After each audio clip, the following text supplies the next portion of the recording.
মোরগ পোলাওর সাথে মুরগির এক পিস মাংস থাকবে, সেটা যে কোনো অংশের হতে পারে। কিন্তু আমরা সবাই পাগল হয়ে যাই আসলে লেগ পিসের জন্য। আসলে লেগ পিসের মধ্যে কি আছে? যে কোনো এক পিস হলেই তো হলো। আমি আমার জায়গা থেকে কখনোই একটা লেগ পিসের জন্য বাড়াবাড়ি করি না, সেটা দাওয়াত হোক কিংবা রেস্টুরেন্টে খাবার অথবা যে কোনো আয়োজন হোক না কেন। কিন্তু আমি অনেককে দেখেছি আসলে এটার জন্য বেশ হামতাম করতে, যেটা মোটেই বাঞ্ছনীয় নয়। আসসালামু আলাইকুম এভরিওয়ান।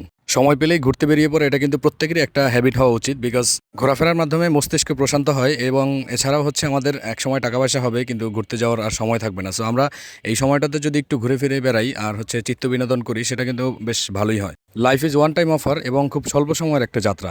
এই যাত্রায় নিজেকে শান্ত করতে হলে বা নিজের মস্তিষ্কের প্রশান্তির জন্য অবশ্যই ঘুরতে হবে এবং প্রচুর পরিমাণে খাওয়া দাওয়া করতে হবে। তো আজকের যাত্রাটা হচ্ছে পুরান ঢাকার এই প্রকৃতিময় রাস্তাটা ধরে নিউ মার্কেটের দিকে। নিউ মার্কেট হচ্ছে গুরুত্বপূর্ণ একটা কাজের জন্য যাওয়া, তো ওখানে হচ্ছে খাওয়া দাওয়া হবে। তো খাওয়া দাওয়ার জন্য আমাদের পূর্ব নির্ধারিত কোনো প্ল্যান নেই, তো আমরা চলো গিয়ে দেখি আসলে কি পাওয়া যায় বা কি খাওয়া যায়। তো আমরা খুঁজতে খুঁজতে মোটামুটি একটা রেস্টুরেন্ট পেয়েছি, সেটা নাম হচ্ছে নিরিবিলি হোটেল অ্যান্ড রেস্টুরেন্ট। আসলে এটা নিরিবিলি কিনা সেটা ভিতরে গেলেই দেখা যাবে। তো চলো ভিতরে গিয়ে দেখা যাক কি অবস্থা ভিতরের।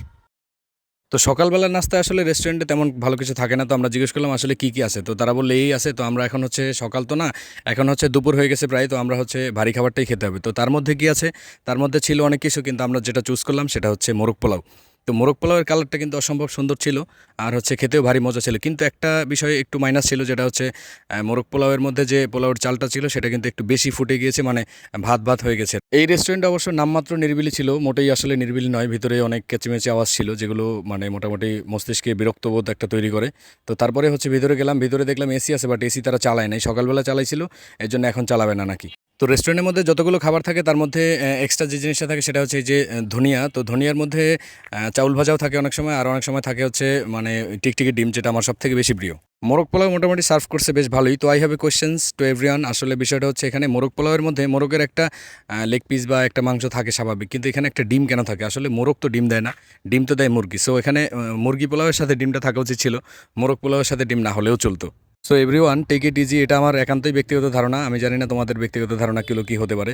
তো আমাদের সামনে যে মোরগ পোলাওটা চলে আসছে সেটার সাথে এক্সট্রা কিন্তু ঝোল দিয়েছিল, মানে মোরগ পোলাওয়ের যেটা ঝোল থাকে সেটার ঘ্রাণটা কিন্তু অসম্ভব সুন্দর ছিল আর খেতেও কিন্তু ভারী মজাই ছিল। তো আমাদের প্রচণ্ড পরিমাণ ক্ষুধা ছিল, তো এর জন্য হয়তোবা বেশি মজা লাগছে।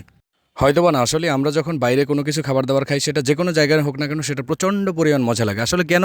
কারণ হচ্ছে আমরা প্রচণ্ড পরিমাণ ক্ষুধার্ত থাকি। আসলে বাসায় যখন বানাই সেগুলোর প্রতি আমাদের তেমন একটা ফিল থাকে না, বা মজা করে বানালেও সেটা মজা লাগে না। ঘরের খাবারের থেকে বাইরের খাবার অত্যন্ত স্বাদ, সেটা আমি আমার নিজে থেকেই পরীক্ষিত। একবার নয়, বেশ কয়েকবার। তো আমাদের তখনকার সময়ের খাবারের জন্য মেনু ছিল বেশ কয়েকটা, মানে খিচুড়ি, তারপরে হচ্ছে পোলাও, তারপরে হচ্ছে বিরিয়ানি, তারপরে অ্যাটসেট্রা অ্যাটসেট্রা অনেকগুলো ছিল। তো খিচুড়ি বিরিয়ানি যেগুলো আমার একদমই চয়েস না, মানে তৈলাক্ত খাবার। এটাও তৈলাক্ত, কিন্তু ওইগুলো খেলে হচ্ছে পানির পিপাসা বেশি পায়, এর জন্য। আর আমার সাথে যে ছিল হেদায়তুল্লাহ ভাই, তো ওনার বোধহয় মোরগ পোলাওটাই বেশি চয়েস ছিল, এর জন্য উনি বললে চলেন যে মোরগ পোলাওই খাই। তো আমি বললাম আচ্ছা ঠিক আছে, আপনি যেটা মানে বলবেন সেটাই হবে, সমস্যা নেই। তো রেস্টুরেন্টের মধ্যে খাবার দাবারের সাথে কোমল পানি এবং হচ্ছে নর্মাল পানি দুইটাই সার্ভ করে তারা, যেটা অবশ্যই ইম্পর্টেন্ট। তো অনেক জায়গায় আছে, যেমন রাজধানী হোটেলে কিন্তু নর্মাল পানিও সার্ভ করে, মানে এমনিতে পানির বিল পে করা লাগে না। কিন্তু বেশিরভাগ হোটেলের মধ্যে বা রেস্টুরেন্টের মধ্যেই হচ্ছে এই যে মানে প্যাকেট পানি সার্ভ করে। তো প্যাকেট পানি সার্ভ করলে সেটা রেস্টুরেন্ট কর্তৃপক্ষের জন্য প্লাস পয়েন্ট, বিকজ ওই যে বিল বেশি করা যায়। তো আবার একদিক থেকে আমাদের জন্য ভালো, যেটা একেবারে মানে পরিষ্কার পরিচ্ছন্ন এবং হচ্ছে মানে নিরাপদ পানি। তো নিরিবিলিতে আসার অভিজ্ঞতাটা মোটেই নিরিবিলি ছিল না। সেখানে মোটামুটি একটা ক্যাচ ম্যাচ আওয়াজ ছিল আর হচ্ছে এসি বন্ধ ছিল, যার কারণে আমরা কমফোর্ট ফিল করতে পারি নাই, খুবই অসহ্যকর ছিল। তো চলো সামনের দিকে যাওয়া যাক। ঢাকা শহর মানেই হচ্ছে প্রচণ্ড পরিমাণ জ্যাম এবং প্রচুর পরিমাণে হর্নের আওয়াজ, যেটা মানুষের মস্তিষ্ক একেবারেই প্রখর করে দেয়। তো তার মধ্যেও কিন্তু লক্ষ লক্ষ মানুষ জীবনযাপন করতেছে, যদিও তারা মনে মনে ভাবে যে একটাবার যদি একটু গ্রামে যেতে পারতাম তাহলে আমরা একেবারে অক্সিজেন মুক্ত একটু বাতাস নিতে পারতাম, একটু নিঃশ্বাস নিতে পারতাম, যেটা আমাদের স্বাস্থ্যের জন্য খুব ভালো।